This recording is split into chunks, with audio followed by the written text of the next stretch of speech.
Across the old continents the ruins remain, stones hewn with impossible precision, towers aligned to vanished stars, spirals carved where no tools should have reached, the pyramids of the Nile, the stone circles of Europe, the terraces of the Andes, the ancient Adam's calendar in the south.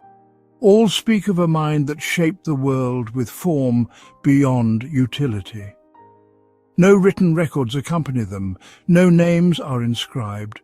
The structures themselves are the memory, silent and unbroken. Across deserts and valleys the stones persist, waiting for a question that has not yet been fully asked. Today we present a bold reintegration of the historical evidence, the recognition that the builders of these structures were an ancient divergence from the early hominid line, the Anunnaki. Unevolved for speech, they never developed language the way we think of it, but instead cultivated a way of being shaped by pattern, resonance, and long memory. While their cousins adapted towards the immediate needs of voice and gesture, the Anunnaki refined perception through the stability of form and the harmonics of place. Their legacy is not preserved in artifacts of daily life, but in structures tuned to the deep architecture of the world. At the root of their thought lies the first discoveries, the breath of Adam, the cycle that bound life to land, and the silence of Cain, the restraint that preserved balance through refusal. Before there were cities, there were gestures. Before there were monuments, there were patterns drawn from the currents of herds, the flight of birds, the stillness of stone. Their inheritance was not a matter of words passed from mouth to ear, but of alignment woven into the body and impressed into the earth. What separates them from us is written not only in stone, but in the structures of sound itself. In the narrow shaping of the early throat, the puzzle sharpens, not enough to produce language, but enough to control resonance. Where we filled the air with names and narratives, they filled it with vibration. Where we remembered by speaking, they remembered by tuning. Their circles, their towers, their pyramids endure because they were never meant to be spoken. They were meant to be sung.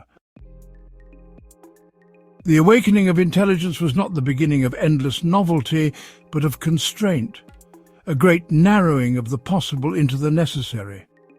The Neanderthals, poised at the threshold of thought, could not scatter their ideas into endless words. Their bodies could gesture, their hands could shape, their eyes could point. But their throats could not weave speech. Intelligence, once sparked, was trapped within the slow choreography of gesture and the unyielding surfaces of stone.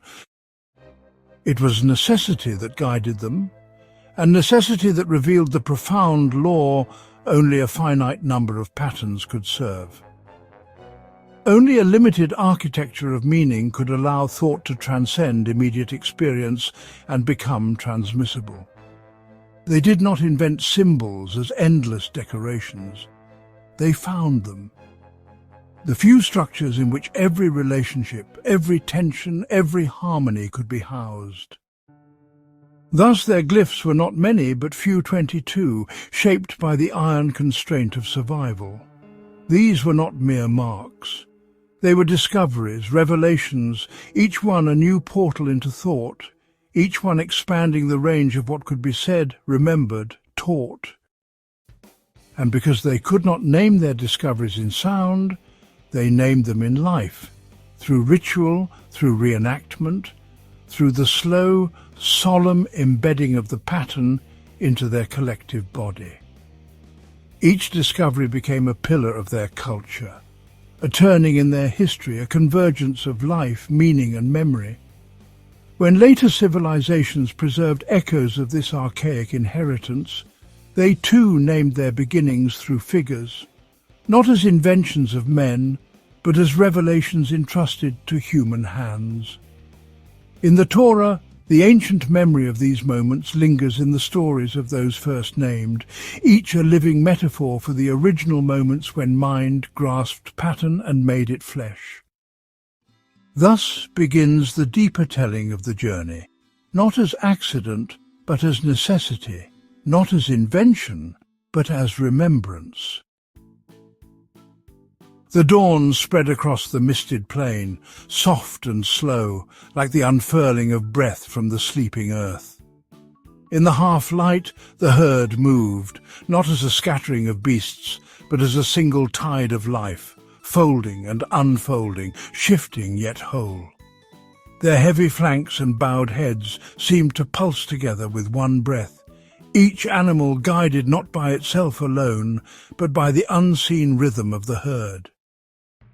From the rocks overlooking the plain, the hunters watched. Their bodies were still, their breath held low against the cold stone. For many among them the herd was only what it had always been, meat to be taken, danger to be survived. But for one, the one whose memory would later be known as Adam, a different awareness stirred. He saw that the herd was not many, but one. The movement of the bison, the landscape they crossed, and the breath of the hunters themselves were not separate things. They moved together, bound in a single act of balance, the strength of the herd, the opportunity in the shifting ground, and the readiness of the hunters converging in a unity that could not be divided without being destroyed. In the waiting, he began to sense that survival was not about conquering the herd, but about aligning with the forces already present. The hunters did not impose themselves on the world. They entered into it, found their place within it, and moved with it. Herd, hunter, and land, three forces, each giving existence to the others, none able to stand alone. The sign was given, a subtle hand movement, and the hunters surged forward, their bodies flowing down the rocks and onto the plain like a second, smaller river crashing against the great tide of the herd. The bison broke, the earth thundered, and in the chaos Adam moved without thought, as if carried by the same currents he had seen. Spears found their mark. Dust and blood rose into the rising sun. Life was taken, as life must be, but it was not stolen. It was exchanged, a movement within the same vast breathing pattern that gave rise to all. As the herd disappeared into the distance and the dead lay still, Adam knelt by the fallen creature. He pressed his hand against the coarse hide, feeling the last vibrations of warmth leaving the body. In the stillness that followed, he understood, without language, that strength was not possession, and survival was not isolation. Strength was relationship, hunter and herd, earth and breath, life and death, bound in an endless circle where each part sustained and was sustained by the others. Later, in the hollow of their stone shelter, while the smell of cooked meat rose into the cold air and the others pressed close to the fires, Adam gathered ochre mixed with marrow fat and approached the wall. He touched the stone, feeling its cool permanence, and began to shape the first deliberate mark of memory. The figure that emerged was heavy, broad and strong, the form of the ox or bison, not as an individual animal, but as the living embodiment of the balance he had witnessed. It was not art, it was recognition. It was the memory of the pattern made visible. The herd, the hunter, the ground itself joined into one enduring breath. He made no effort to distinguish the parts. The figure was rounded, heavy, complete, not one beast, but the life force that moved through all. In the days that followed, something subtle began to change. Those who passed the figure placed their hands to their chests, a silent gesture of acknowledgement. When they moved beyond the mark, they exhaled, a long, slow breath released not for exhaustion but for belonging. It was not yet ritual in the structured sense. It was an inevitability born of shared memory, the body recalling what words could not yet speak. Over time, this silent honouring grew. Before great hunts, they would gather before the figure, each pressing hand to heart, each giving breath to the space. Gestures among them began to shift as well. When teaching the young, they pointed first to the herd, then to the earth, then to themselves, showing the connections that could not be named but could be known. It became understood deeply and without question that life was a triangle drawn across experience, the self, the world and the living other, each sustaining the others in an endless circuit. Thus, the breath of Adam became the first cornerstone of their culture, not because Adam willed it so, or because he was greater than others, but because he'd witnessed the deeper structure of being and preserved it through symbol and gesture. Strength, pathway and flow. These were not yet spoken as ideas, but they lived in the movement of bodies, the touch of hand to stone, the breath given in thanks. Their first foundation was laid not in dominance nor in accident, but in recognition that to live is to find balance within the forces that move through all things to join the breathing of the earth itself. And so life itself became the first law, remembered in stone and breath, carried forward not by speech but by shared being across countless generations to come. The mist clung low to the valley, blurring the edges where herd and earth became one.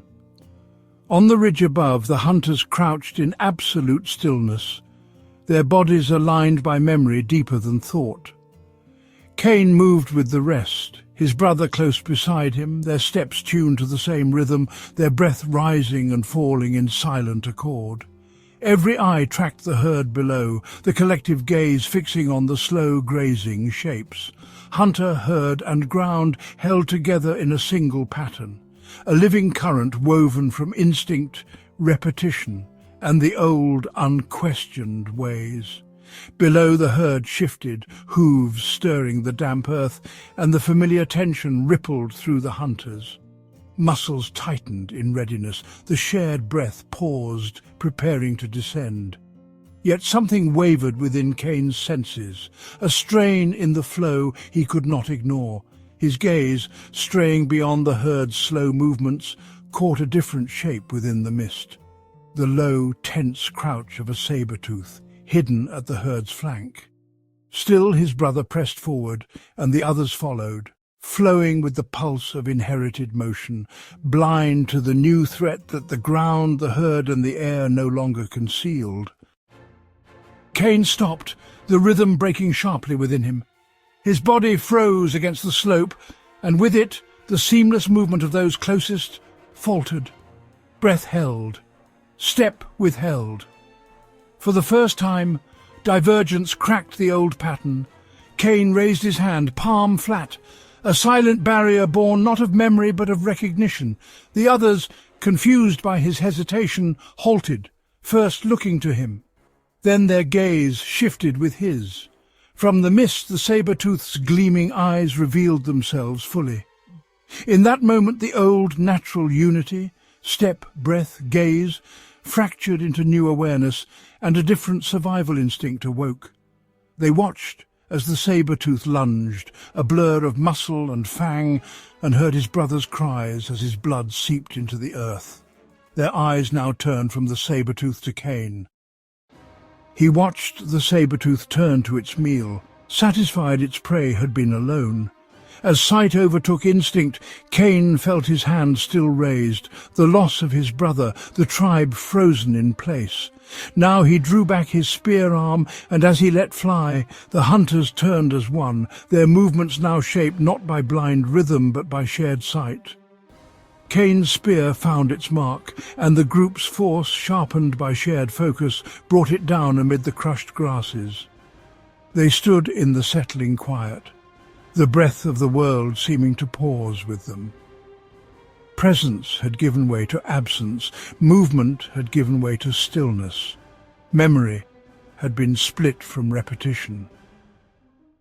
Cain knelt beside his brother, the weight of what had changed, pressing down heavier than any kill.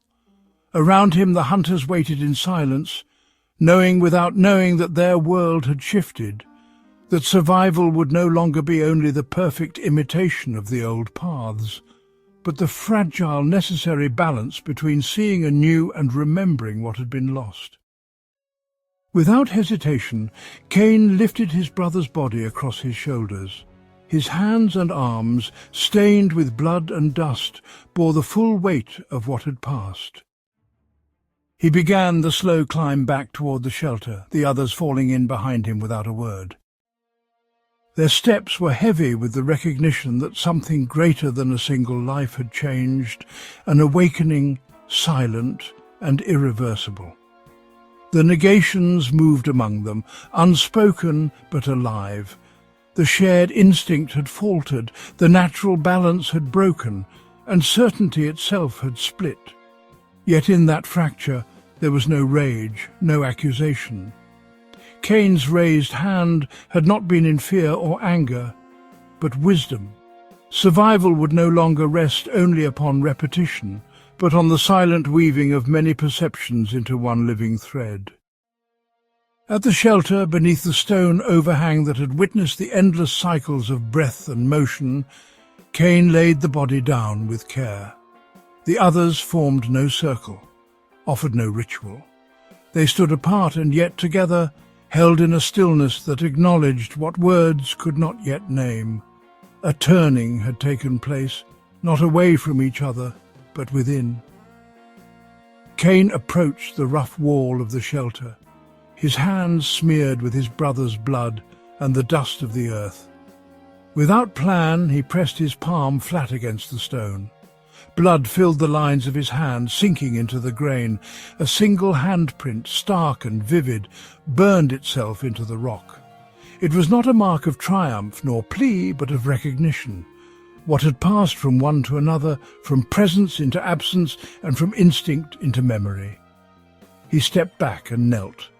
From the shelter floor he gathered the fine ochre dust, lifting it carefully. Bringing it to his mouth, he blew the dust softly across the wet handprint. Where blood and earth met, the hand grew sharper, more enduring, less a decoration than a memory made tangible, a preservation of what difference could teach. This was the first, but it would not be the last. In the seasons that followed, whenever one among them fell, to beast, to cold, to misstep, the survivors pressed their hands to the stone. The blood of the lost mingled with the ochre of the earth, and the breath of the living sealed the mark into the wall. Over time the rock became a gathering of hands, not a shrine to grief, but a growing archive of warnings and lessons.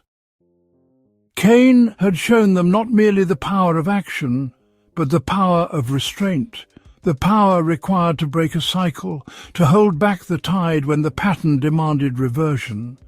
The negations shaped the ritual. The living marked the absent, the blood marked the gone, the stone marked the lost. The hunters learned to read the wall. The placement of hands became a map. A fallen hunter's handprint at the mouth of a narrow pass warned of unstable ground. A cluster near a river mouth marked where waters had claimed those unready for the spring floods. The wall was no longer merely a memory of loss. It was a guide to survival. Absence teaching presence, death teaching life, silence teaching action.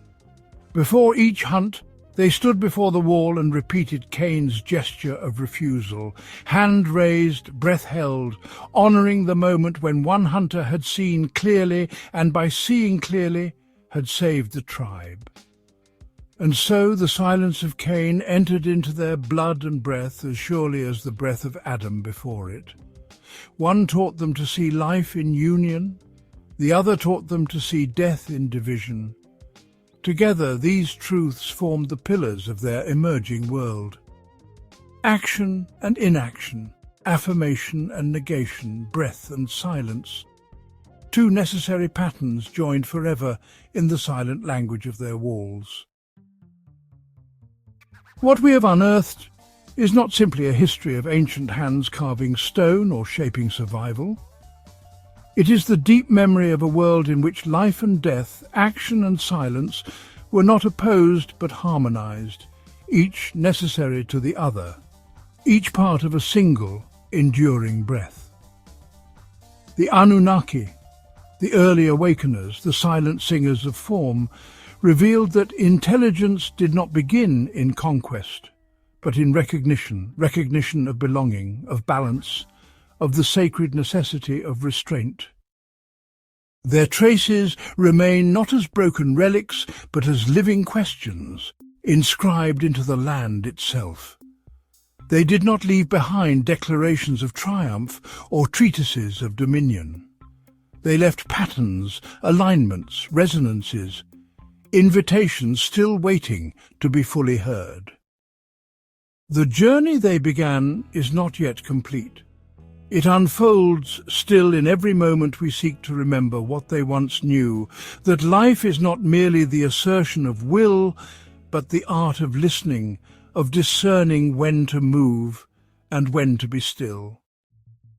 Beyond the stones, beyond the breath and the silence, mysteries remain, not to be conquered, but to be entered with reverence.